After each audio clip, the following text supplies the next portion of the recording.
when his wounded hand touch mine, when his wounded hands touch mine, my Jesus set me free to all eternity, when his wounded hands touch mine, when his wounded hands touch mine, when his wounded hands touch mine, my Jesus set me free to all eternity, when his wounded hands touch mine.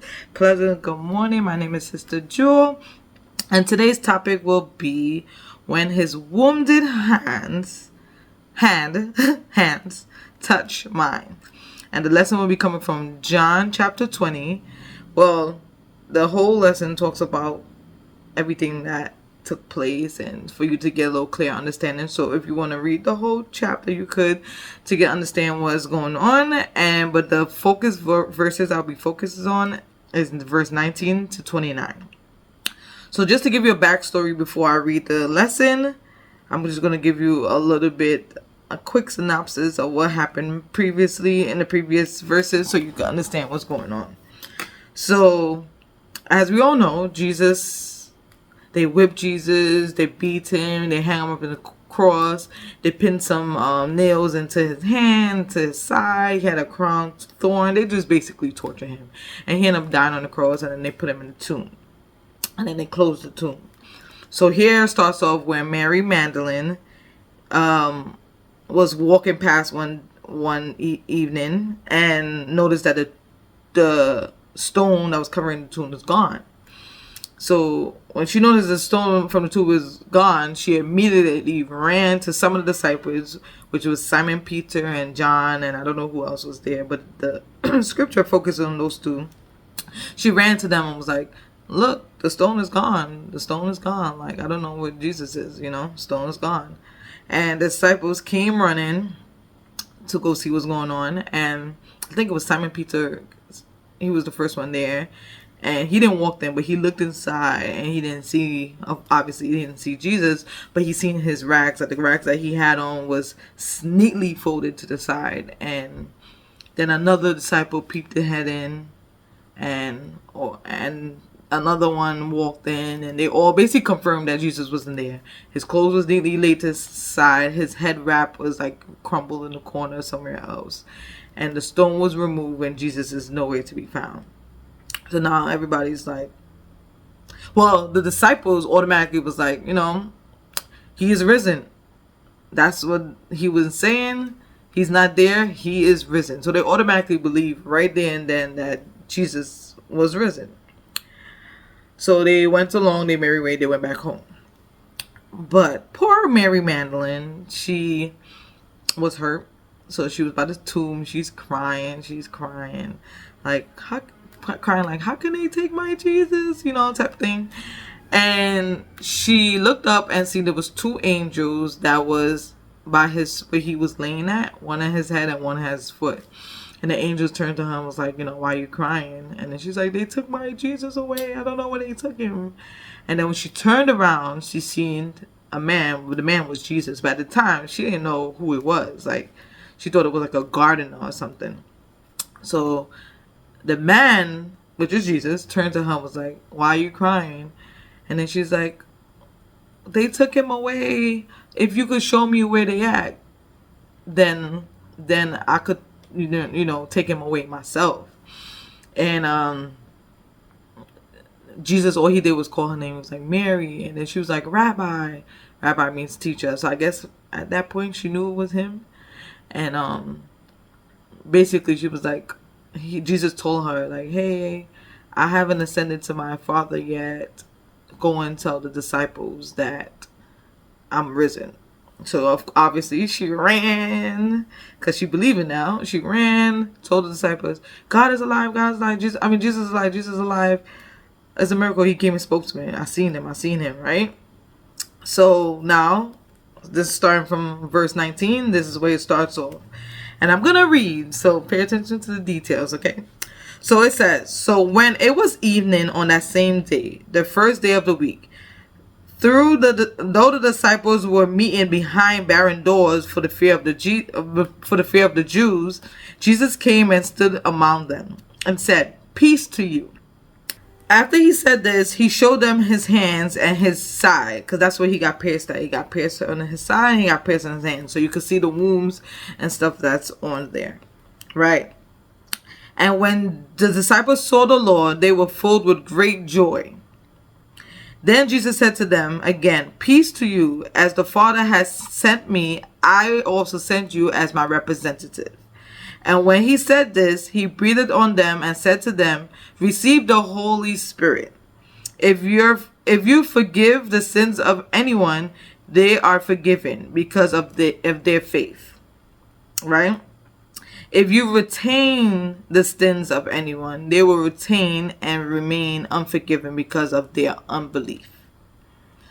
And this is the most important part, starting here from verse 24. But Thomas, one of the disciples, who was called Didymus, the twin, was not with them when Jesus came. So he wasn't with them when Jesus came. So the other disciples kept telling him, "We have seen the Lord." But he said to them, "Unless I see his hands, the mark of the nails, and put my finger into the nail prints, and put my hands into his side, I will never believe." Imagine that. 8 days later, his disciples were again inside the house, and Thomas was with them. Jesus came through the doors that had been barren, and stood among them and said, "Peace to you." Then he said to Thomas, "Reach here with your finger and see my hands, and put out your hand and place it in my hands. Do not be unbelieving, but stop doubting and believe." Thomas said to him, "My Lord, my God." Jesus said to him, "Because you have seen me, you now believe?" Question mark. Blessed, happy, spiritual security, favored by God, are they who did not see me and yet believe in me. This is coming from the Amplified version. So to sum this all up, Jesus is saying, bless those who seen me and not believe me. Because, first of all, you're a disciple. You're walking with Jesus. You've seen all these miracles. Your own disciple friends that you've been going along this journey is telling you that Jesus is real, that they've seen him, and you still don't believe? Something is wrong. That tells me that as a Christian, we're going to church every Sunday. We've seen all these miracles. We've seen all these things happen. We've seen the possible made impossible. We've seen Jesus cure people from cancer that was dying. We've seen all these miracles, and yet we still don't believe when our own brethren that seen these same things is telling you that they witnessed it with their own eyes, and you still don't believe in the miracle? Something ain't right. Something ain't right. Because remember, the other disciples knew automatically when they realized that he wasn't in his stone, that he was risen. But it's only Thomas is the one that doubted him so much that he wanted to see the print himself. He wanted to even feel the print, the wounds in his hand. That's how bad he didn't trust him. And God is basically saying right here, Jesus is saying that those who believe will be blessed. So us as Christians, us as doing our walk and journey of life, we should always believe in God. We should always trust in God. We see miracles happen daily. Why not believe? There's nothing costs you to just believe. Some people is like, we want to see hell come down. You want to see real hell and stuff, things to happen before we believe. But at that time, it's too late. It's too late. So it's so funny that I'm saying this, that it came to me. It says that if Jesus had came back and the wounds was physically not there, and the wounds in his side wasn't there, because he's God. Jesus is God, and Jesus could do anything. He probably could have healed himself, but it was a purpose that he came back with those wounds so that people like Thomas could see. And he did that in all the miracles he did. He purposely did things Like, he purposely left Lazarus in the grave for 4 months so they know that he's dead. So when he do his miracle, they know that his miracle is true. So when he came back, if Jesus came back with no wounds, would Thomas ever believe that that was really Jesus? Question mark. Right. It's so funny that when I was reading the lyrics of When His Wounded Hand Touched Mine, because I'm a Baptist, spiritual Baptist, and we sing songs differently. And I looked up the way that other churches sing the song, and the words basically said, I saw when they whipped him. I saw when they whipped him. I saw when the sword went through his side. Peter denied him and Judas betrayed him. So don't blame me. Don't blame me when I doubt him. That's too funny to me because it's true. People think like that, you know. They look at other people. It's like, they did that too. They did that too. But what he believed is when his wounded hands touch mine. That's why the chorus was like, when his wounded hands touch mine. When his wounded hands touch mine. My Jesus set me free to all eternity. When his wounded hands touch mine. And the second stanza says, I went to Jerusalem. I went to the garden. I went to the grave where his body was laid. When he arose, he went to the upper room. All my doubts fade away when I looked at him. This is just a reminder that we should always trust and care for God. We should always believe in what God, if Jesus was to come today and say, I am Jesus, would you believe? Do you need a miracle, him to do a miracle for him to believe? Like, sometimes you could just see and know that's Jesus by just his power. He did the impossible by appearing behind a barren door. What do a barren door means? I guess, like, these are things that we should just think about. Like, he's popping up into places. There was the wound, the stone was closed in his tomb, and now it's not there. These are just slight miracles that you should believe in before you believe in the big miracle. Even if it's slight, just like the disciples, just the slightest miracle, which was the tomb was removed and the body was made, that they knew automatically that it was a miracle. They didn't need that they actually physically see him to know that it was a miracle.